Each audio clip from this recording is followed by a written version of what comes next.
अस्सलाम वालेकुम जी। सरकारी मौलवी जो है जनाब उसने भांडा ही फोड़ दिया।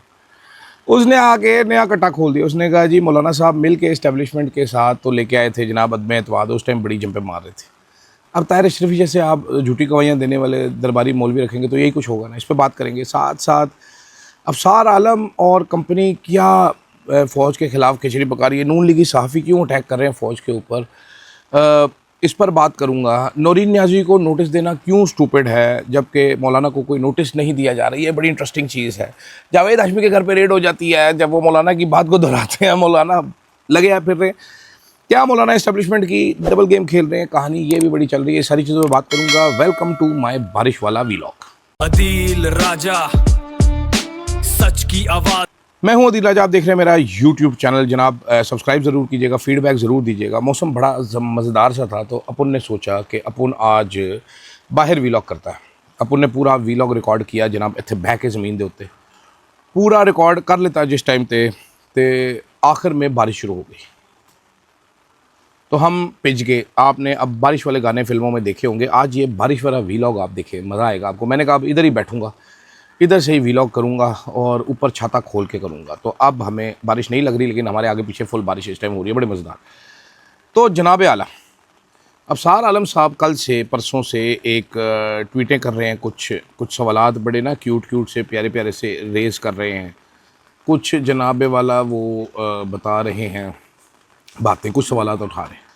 अब वो एक फुल फ्लेज इस्टेब्लिशमेंट के ख़िलाफ़ कैंपेन की सूरत इख्तियार कर चुकी है। कैसे, कल उन्होंने एक वीडियो डाली जिसमें उन्होंने कहा मौलाना ने ये कहा। बेसिकली चालाकी ये थी कि उसमें कुछ एलिज नहीं किया, लेकिन तासुर ऐसा दिया गया कि मौलाना जो कह रहे हैं ना कि एक जर्नैल ने अपने दफ्तर को मेरे ख़िलाफ़ इस्तेमाल किया, वो जर्नैल कौन है, उसके ख़िलाफ़ क्या इंक्वायरी होगी कि नहीं होगी, बड़े ऐसे सवालात ये असूली सहाफ़ी भी बन जाते होते हैं ना वक्त आने पर। तो जर्नैल के सवालात उन्होंने उठा दिए और ऐसे कर दिया और वैसे कर दिया। तो वो बेसिकली अब कैंपेन ये है कि जनाबे वाला कोई एक साहब है जो कैंपेन कर रहे हैं मौलाना के ख़िलाफ़। ऐसा तासुर दिया जा रहा है कि ज़्यादा लोग नहीं हैं, सिर्फ कोई एक ही साहब है जो मौलाना के ख़िलाफ़ कैंपेन कर रहे हैं। और मौलाना जो है इस कैंपेन की वजह से तैश में आ गए, वरना जो बड़े लोग थे उन्होंने मामला सेट कर दिए थे, लेकिन जो छोटे लोग हैं पीछे कोई जनरल साहब वो अपने ऑफिस का गलत इस्तेमाल कर रहे थे। अब ये बड़ी सीरियस एक कैंपेन होती है ना, फ़ौज के अंदर डिवाइड पैदा करने की कोशिश कर रहे हैं अफसार आलम साहब, या बता रहे हैं हमें कि यहाँ पर रोग जर्नैल है जिन्होंने अपने दफ्तर का गलत इस्तेमाल कर लिया। ज़ाती मसला है कोई मौलाना के साथ। मोहसिन रज़ा खान साहब ने फिर मिलती जुलती बात की कि जी वसी तर कौमी मफाद में मौलाना साहब चुप रहने पर आमादा थे, लेकिन फिर एक जनरल साहब आ गए। अब बड़ी स्पेसिफिक सी कैंपेन है, मुझे नहीं समझ आ रही। और ये दोनों सहाफ़ी नून लीग के करीब ही हैं। अफसार आलम तो नून लीग के वर्कर हैं, बाकायदा सहाफ़ी नहीं है, वो वर्कर है नून लीग के। तो वो जो भी कर रहे हैं वो नवाज़ शरीफ और मरीम नवाज़ के कहने पे कर रहे होंगे। आपको याद होगा ये मरीम नवाज़ की गाड़ी में पाए जाते थे बैठे हुए, तो ये ज़ाहिर बात है मरीम नवाज़ के कहने पे किया जा रहा होगा जो भी किया जा रहा होगा। ये कोई स्पॉन्टेनियस या इनकी कोई सहाफ़त तो नहीं जागी होगी, क्योंकि सहाफ़ी तो ये रहे नहीं, सरकारी ओहदे भी ले चुके। तो अब नून लीग क्या कैंपेन करवा रही है जनरल साहिबान के ख़िलाफ़, देखना तो ये सवाल ये है, समझ अब मुझे अभी तक आई नहीं कि ये कैंपेन किस लेवल की क्यों और किस लिए करवाना चाह रहे हैं। वजह क्या बनी है अभी, क्योंकि इस इस्टेब्लिशमेंट ने जितना सपोर्ट किया नून लीग को, लेकिन नून लीग की फितरत वही सांप और काछू कुम्मे वाली है, डस के ब्लू कर देंगे हर चीज़ को। और ये इधर भी डस रहे हैं बिल्कुल। इन्होंने सियासत जो है इस्टेब्लिशमेंट के ऊपर शहबाज शरीफ ने छोड़ी हुई, खुद याशी पट रहे, इधर दौरा कर लो, इस मुल्क चले जाओ, इस मुल्क चले, कोई परवाह नहीं, they don't care, they dam care. कर्जे ले लो, सानू पैसे पूरे कर दो, असी मौजा मारिए, मैं मुल्क फेर रहा हूँ, मेरा जहाज़ नया हो जाए, मैं स्विमिंग पूल में स्विमिंग। इसके अलावा कोई इस्टेब्लिशमेंट को सियासी जमातों के सामने छेड़ दिया है, छोड़ के रख दिया है। वो बेचारी कितना ही लड़ेंगे, वो अपने तरीके से लड़ रहे हैं। बयानिया बनाने में हुकूमत की कोई दिलचस्पी नहीं, वो उनको भी कहते हैं बयानिया भी आप बनाएं। मतलब अब हालत ये हो गई है कि बयानिया भी वो बेचारे बनाते फिर रहे हैं, जो उनका काम नहीं है वो भी करते फिर रहे हैं, ओवरबर्डन करके आपने छोड़ दिए। इस तरह तो होगा फिर। ऊपर से कैंपेन मुझे नहीं समझ आ रही किस लिए की जा रही है। दूसरी तरफ आप देखिए ज़रा, जावेद हाशमी के घर पे रेड हो गई भाईजान, उधर गाड़ियाँ भी गाड़ियाँ आ गई। उसने जो मौलाना ने बात की थी वो दोहरा दी। मौलाना ने जो बात की है, मौलाना वो बात करके दंदनाते फिर रहे हैं। क्या वजह है इसकी, क्या वजह है इसकी और क्यों ऐसा हो रहा है, मुझे ये भी नहीं समझ आई। फिर आप देखें ज़रा कि यही बातें ख्वाजा आसिफ साहब कर चुके हैं, इससे बुरी बातें नवाज़ शरीफ साहब कर चुके हैं। हाल ही में इसी किस्म की बातें जनाब मरीम नवाज़ करती रही। मरीम नवाज़ ने नारे लगवाए, ये जो दहशतगर्दी है इसके पीछे वर्दी है, कुछ नहीं, ये इस्टेब्लिशमेंट के लाडले हैं सारे।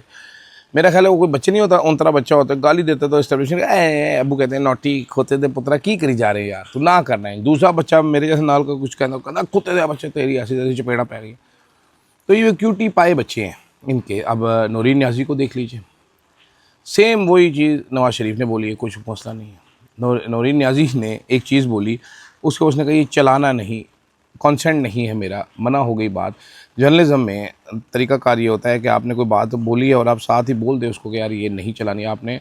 आप इतना फेवर देते हैं अगर लाइव ना हो कि एक आधी चीज़ तो एडिट। मुझे याद है मुशर्रफ का इंटरव्यू किया था, ज़फ़र अब्बास साहब थे डॉन के एडिटर, उन्होंने तो इंटरव्यू ख़त्म हुआ तो जनरल शफ़क़ात थे मेरा ख़्याल है शायद, वो आए कि जी ये काटना है।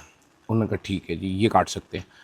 फिर उन्होंने कहा ये काटना है, ये भी काटना है। उन्होंने कहा अच्छा चलें। वो जनरल साहब ने मिस्टेक कर दी थी, एक फैक्चुअल मिस्टेक थी। उन्होंने कहा जी इंटेंशनली नहीं थी, फैक्चुअल मिस्टेक थी, कोई पॉलिसी स्टेटमेंट थी। उन्होंने कहा ठीक काट सकते। तीसरी बात उन्होंने जब बोली तो ज़फ़र अब्बास साहब ने कहा कि देखो शफ़क़ात 2 हो गई हैं, 2 का मेरे आपसे बात हुई थी, 2 सारे कर देते हैं, BBC भी 2 कर देता है, तो आपने 2 बोला था, वो फैक्चुअल मिस्टेक जो थी वो मुझे समझ आ रही थी, अब मेरे से हो नहीं पाएगा, आई एम सॉरी। तो इतना तो हो जाता है। तो नूरीन न्याज़ी ने कहा अगर ये आपने चलाना नहीं है और वो उन्होंने चलवाने से मना कर दिया, तो उसके बाद नूरीन न्याज़ी को नोटिस क्यों भेजते हो? फिर उस पॉडकास्टर को पूछो ना जिसने लीक किया। बेसिकली नोटिस उसको जाना चाहिए, आपने रिकॉर्ड किया था, कब किया था, क्या फैक्ट्स हैं क्या नहीं है, समझ आए ज़रा। तरीक़े इंसाफ़ का दावा है तो उस लिहाज से। लेकिन मौलाना साहब को कोई नोटिस नहीं है। मौलाना साहब इज़ हैप्पी एंड फ्री। मौलाना साहब इज़ रोमिंग अराउंड। बल्कि मौलाना साहब ने तो इस्टेब्लिशमेंट के एक असासे को ऐसा, दरबारी मौलवी को ऐसा ज़ख्म पहुँचाया है, आपकी सोच है। मौलाना साहब ने कल मज़ीद बातें की। अब कारगिल वाली बातें, लाशें वसूल नहीं करनी, वो जो है कैप्टन कर्नल शेर खान वाली वाक़या, ये आप ड्रामों में फ़ीचर करते हैं। आप कहते हैं हमारा प्राइड है, लेकिन जो हकीकत है वो तो हकीकत है कि इंडियंस ने ही बोला था कि भाई ये बड़ा ज़बरदस्त है, क्यों नहीं क्लेम करे इस बंदे को। उसको आपने निशाने हैदर भी बाद में दिया था। तो बातें तो मौलाना साहब भी ठीक ही कर रहे हैं भाई, हैं जी, बातें हम भी ठीक ही करते हैं, लेकिन आप सुनते नहीं हैं। प्रॉब्लम है जिसकी निशानदेही हामिद मीर ने की आज, वो ये है कि कौमी मफाद के नाम पे झूठ फैलाया जाता है पाकिस्तान में। नेशनल इंटरेस्ट के नाम पर फुद्दू लगाया जाता है लोगों को। नेशनल इंटरेस्ट के नाम पे यहाँ पर हमें पर्सनल इंटरेस्ट बेचे गए हैं, सालों से बेचे गए हैं, दहाइयों से बेचे गए हैं। एक के बाद एक आता है और नेशनल इंटरेस्ट के नाम पे अपना पर्सनल इंटरेस्ट हमारे हलक से तुन के चला जाता है।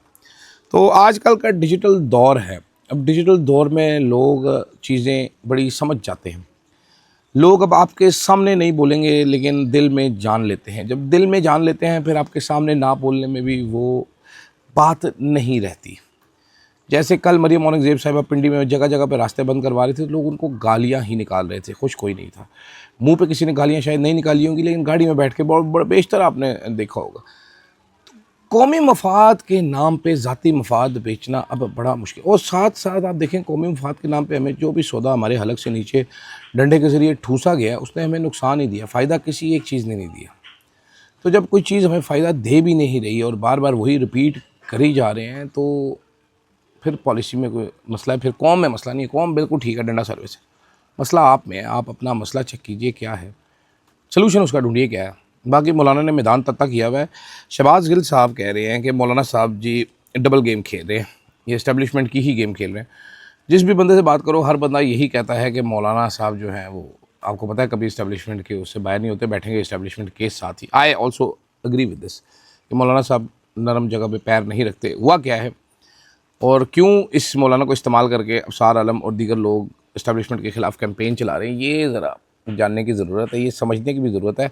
इसको समझते हैं। सॉरी, मैंने सोहेल अफरीदी का नाम क्यों नहीं लेती, अलीमा बाजी, उसके ऊपर वीडियो करनी थी, भूल गया। वो टॉपिक शाम को करेंगे, उस पर मुझे याद कराइएगा। फ़िलहाल के लिए इजाज़त दीजिए, अल्लाह हाफ़िज़। Adeel Raja on the track. Raja scene में जब आता सब हो जाते म्यूट, हेडलाइंस मेरी चलती like a viral absolute, data मेरा गेम मेरी चेक करो report, Adeel Raja digital king on the court, fake news की दुनिया में मैं ही रियल वॉइस, अदील राजा तेरा नंबर 1 चॉइस, अदील राजा, अदील राजा, राजा